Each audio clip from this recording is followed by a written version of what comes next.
বিসমিল্লাহির রহমানির রহিম। পুঁজিবাজারে ৩৩ লক্ষ বিনিয়োগকারী এবং ৫টি শরিয়া ভিত্তিক ইসলাম ব্যাংকের ৭৫,০০০ আমানতকারী যারা পুঁজি হারিয়ে নিয়মিত রাজপথে আন্দোলন করছে, সেই সাথে বাংলাদেশের সকল ব্যাংক, আর্থিক প্রতিষ্ঠান এবং পুঁজিবাজার যখন তলানিতে এসে নেমেছে, বিনিয়োগকারীদের এবং আমানতকারীদের দৃষ্টি আঙ্গুল যখন বাংলাদেশ ব্যাংকের গভর্নর ডক্টর আহসান এইচ মনসুরের দিকে,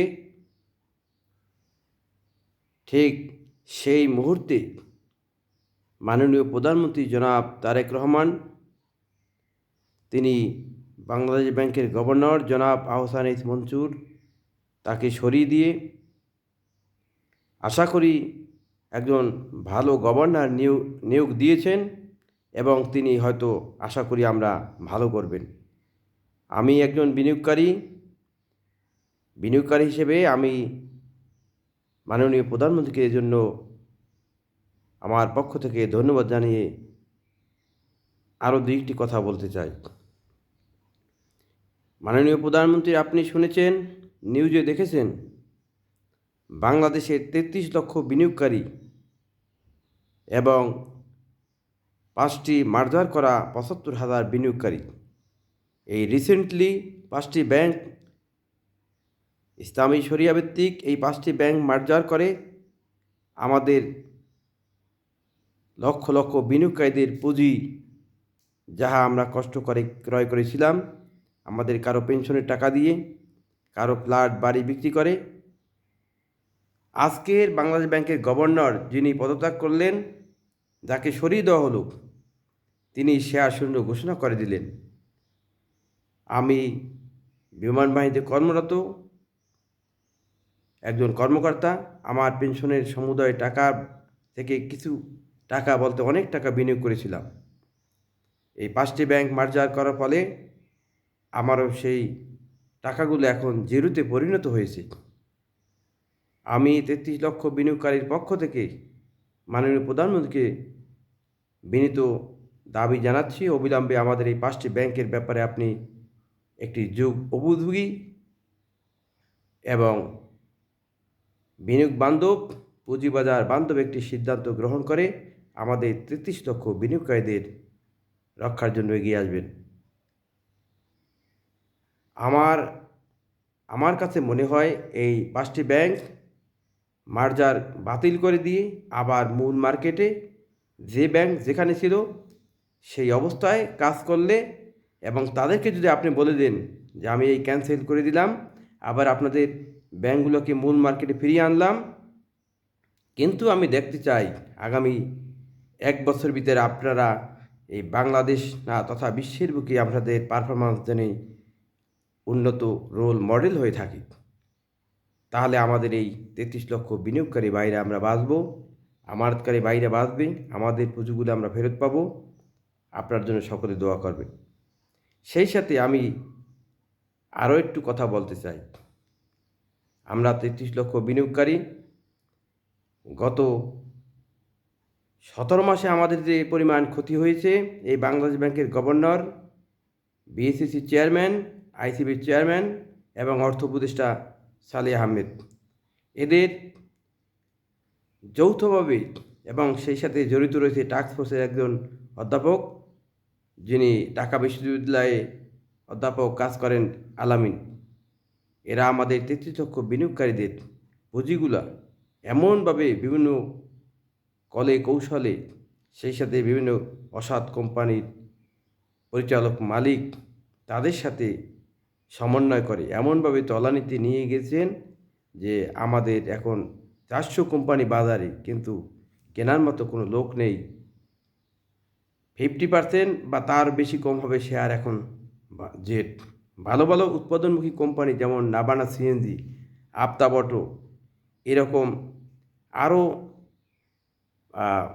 ঔষধ কোম্পানি যেগুলা উৎপাদনমুখী, এসএসজি স্টিল ডিমান্ড সাপ্লাই দিয়ে তাদের আইটেম বিনিয়োগকারী মানুষদের মাঝে দিয়ে শেষ করতে পারছে না, অথচ সেই সমস্ত কোম্পানির জেট আমরা যে শেয়ারটা কিনেছিলাম 30 টাকার উপরে, 22 টাকা, 21 টাকা, 17 টাকা, সেই সমস্ত ম্যাক্সিমাম শেয়ার দাম এখন, কোনো শেয়ার 40 টাকা দাম, সেই শেয়ার দাম এখন 0 পয়েন্ট মাত্র 50 পয়সা, 60 পয়সা।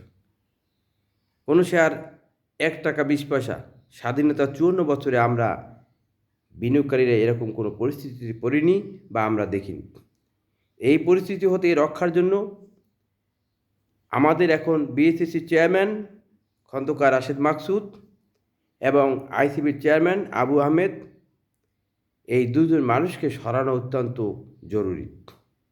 আমি মাননীয় প্রধানমন্ত্রীকে বলবো, আমরা 54 বছরে বিভিন্ন স্থান থেকে, বিভিন্ন প্রতিষ্ঠান থেকে বিএসইসি চেয়ারম্যানকে আমরা দেখেছি, যেমন বিভিন্ন ফাইন্যান্স কোম্পানি থেকে দেখেছি, তারপর আমরা ঢাকা বিশ্ববিদ্যালয়ের অধ্যাপককে দেখেছি বিএসইসি চেয়ারম্যান হিসেবে, আইসিবির চেয়ারম্যান হিসেবে, কিন্তু তাদের পারফরমেন্সগুলো আমরা দেখেছি, কিন্তু তারা লুটপাট এবং পার্সোনাল ধান্দা ছাড়া কোনো কিছু বিনিয়োগকারী এবং দেশের জন্য, প্রতিষ্ঠানের জন্য কোনো কিছু উপহার দেয়নি বলে আমি আমার নিজস্ব রিসার্চ থেকে বলছি। বর্তমানে আমি বিভিন্ন নিউজে দেখলাম যে বিএসইসি চেয়ারম্যানের দৌড়ে 4 থেকে 5 জনের নাম, তাদের ভিতরে একজন রয়েছে ডিবির সভাপতি জনাব সাইফুল ইসলাম, যিনি বিএসইসি চেয়ারম্যান হওয়ার আগেই এই আপনার সাথে দেখা করেছেন এবং বলছেন যে বাজারের পরিস্থিতি নিয়ে তিনি আলোচনা করেছেন। আসলে তিনি একটি মাকাল ফল, স্বার্থপর মানুষ। তিনি নিজের স্বার্থ ছাড়া বিনিয়োগকারীদের জন্য, বাজারের জন্য কোনো কল্যাণ বয়ে আনবে এরকম কোনো সিদ্ধান্ত উনি আজ পর্যন্ত নিতে পারেনি বা নেয়নি, বা এরকম কোনো চিন্তাও ওনার ভিতরে নেই। উনি আপনার সাথে দেখা করে, সাক্ষাৎ করে, আপনি অবশ্যই দেখেছেন, উনি বলছেন যে বাজারে ভালো আইপিও নিয়ে আসতে হবে। আমি আপনাকে এই কথা স্মরণ করে দিতে চাই, বর্তমানে বাংলাদেশ পুঁজি বাজারে 400-র উপরে কোম্পানি রয়েছে। এই 400 কোম্পানির শেয়ার কেনার মতো ডিমান্ড সাপ্লাই নেই।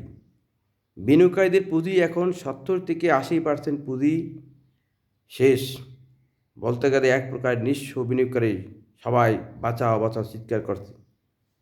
তো এই পরিস্থিতিতে বিভিন্ন প্রতিষ্ঠান থেকে আমরা স্বাধীনতা 54 বছরে বিভিন্ন অধ্যাপক দেখেছি, কিন্তু তারা লুটপাট, পার্সোনাল ধান্দা এগুলো ছাড়া ভালো কিছু চিন্তা বা কোনো উপহার দিয়েছে এরকম দৃশ্যমান খুবই কম। এই ডিবিএর সভাপতি যদি সাইফুল ইসলাম বিএসইসি চেয়ারম্যান হয় বা তাকে যদি নিয়োগ দেওয়া হয়, উনিও এই বিএসইসি বর্তমান চেয়ারম্যান রাশেদ মাকসুদের মতোই কাজ করবেন, বরং তার চেয়ে আরও খারাপ কাজ করবেন। উনি এসেই আইপিও শুরু করবেন। আইপিও বর্তমানে 98 থেকে 90 থেকে 95% বিনিয়োগকারী আইপিও আবেদন করার মতো ক্যাপাসিটি হারিয়ে ফেলেছেন। নিঃস্ব, আজকের এক প্রকার নিঃস্ব। আমরা কোনো শেয়ার বিক্রি করতে পারছি না। চিরাচরিত নিয়ম, সূর্য পূর্ব দিকে ওঠে, পশ্চিম দিকে অস্ত যায়, এইরকম গত 17 মাসের কথা বলছি আমি। প্রত্যেকটা শেয়ার আমরা যারা এই গত 24শে জুলাই আমরা ক্রয় করেছিলাম, সেই শেয়ার কোনো বিনিয়োগকারী বাইরা বিক্রি করবে এরকম কোনো পজিশনে নেই। তাহলে বুঝতেই পারছেন যে বর্তমানে আমাদের পরিস্থিতি কী অবস্থায় রয়েছে। তো এই অবস্থায় উনি যদি সভাপতি হয়, বিএসইসি চেয়ারম্যান হয় সাইফুল ইসলাম, তাহলে উনিও এসে লুটপাট ওই আইপিও বাণিজ্য শুরু করবেন, যেটা শিবলি কমিশন করেছিলেন। আমি এই জন্য এই সাইফুল ইসলামকে তো অন্তত পুঁজিবাজারের বিএসইসি চেয়ারম্যান হিসেবে নিয়োগ দেওয়াই যাবে না। সেই সাথে আমি বলবো যে আমার নিজস্ব মতামত, বাংলাদেশ সেনাবাহিনী থেকে আপনি যদি একজন চৌকস সেনাবাহিনীর কর্মকর্তা বিএসইসি চেয়ারম্যান হিসেবে নিয়োগ দেন এবং ডিএসইসিতে একজন বসান, সেই সাথে বাংলাদেশ ব্যাংকে যেহেতু বসিয়ে ফেলেছেন, আমি বাংলাদেশ ব্যাংকের কথা আর বলবো না, কিন্তু ডিএসইসি এবং বিএসইসি এবং সেই সাথে আইসিবিতে সেনাবাহিনী থেকে একজন কর্মকর্তা যদি বসান, সেইটা দেশ, জাতি এবং ওই প্রতিষ্ঠানের অবশ্যই মঙ্গল হবে। কারণ সেনাবাহিনী চৌকস, আপনার বাবা একজন সেনাবাহিনী ছিলেন।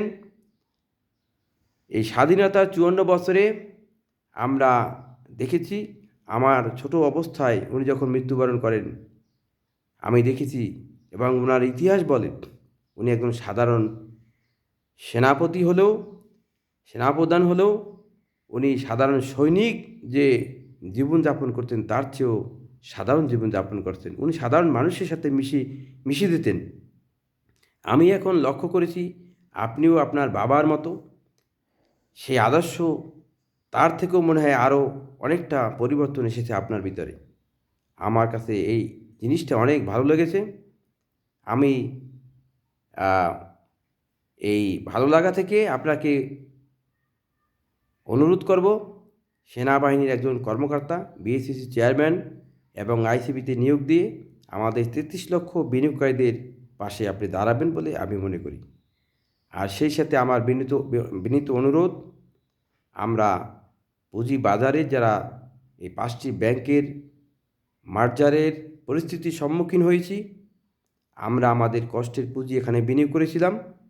আমাদের কোনো টাকা বা কোনো শেয়ার কোনো কিছু সুরাহা না করে এই গভর্নর এবং বিসিসির অপদার্থ চেয়ারম্যান এখন পর্যন্ত কোনো সিদ্ধান্ত গ্রহণ করেনি। আমি আপনাকে অনুরোধ জানাবো অবিলম্বে আমাদের এই 5টি ব্যাংকের পুঁজির একটি সুষ্ঠু সমাধান ঘোষণা করে আমাদের পুঁজিবাজারে বিনিয়োগকারী এবং 75,000 আমানতকারী এবং সেই সাথে পুঁজিবাজারকে একটি বিনিয়োগ বান্ধব বাজার উপহার দেওয়ার জন্য অবিলম্বে বিএসসিসি চেয়ারম্যান এবং আইসিবির চেয়ারম্যানকে পরিবর্তন করে আমাদের পাশে দাঁড়াবেন বলে আমি মনে করি। ধন্যবাদ। আসসালামু আলাইকুম।